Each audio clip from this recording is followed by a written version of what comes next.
ng points except sa M-Free Mastercard and Cashback Visa. Kasi si M-Free Mastercard is designed dahil wala siyang annual fee. So, hindi rin talaga siya nag-earn ng points.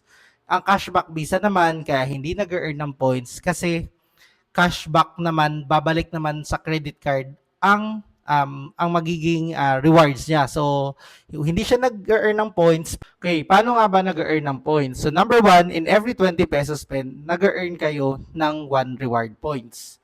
So, ang pag-compute ng points is hindi total billed amount, kundi per transaction basis ang computation ng pag-earn ng points. Number two, hindi nag-earn ng points if ang transaction is, basahin ko na, cash advances, cash to go, balance transfer, conversion to installment, yung balance conversion, pay bills, pay now facility na ginagamit ang Metrobank Online at sa Metrobank app, ginamit sa casino, sa gambling, cryptocurrency, sa remittance, cash transfer, e-wallet top-ups, tsaka lahat ng type of fees and penalty katulad ng annual fees, interest, finance charge, late payment charges. So, hindi po yun nag-earn ng points.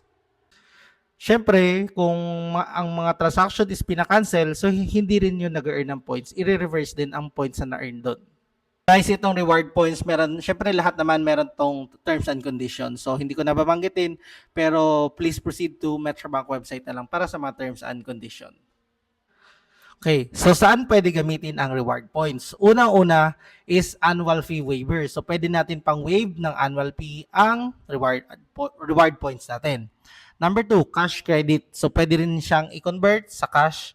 So, may equivalent yan para ma-convert sa cash. Donation, pwede rin natin pang donate sa mga foundation. Available yan sa Metrobank website.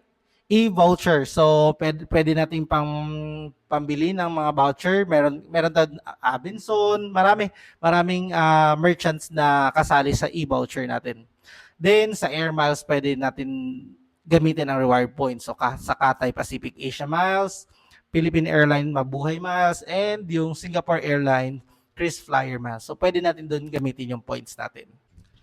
Guys, disclaimer lang, si Metrobank walang sinesend na links or pinapaklik na links or tinetext na links para i-redeem ang points ninyo. So, kung magre-redeem kayo ng points ninyo, better talaga na tumawag kayo sa customer service 88-700-700 para hindi na kayo mag-click ng mga links. So, pag nag-redeem ng points, tawag na lang kayo sa customer service or pumunta sa branches para magpatulong ng pag-redeem ng points.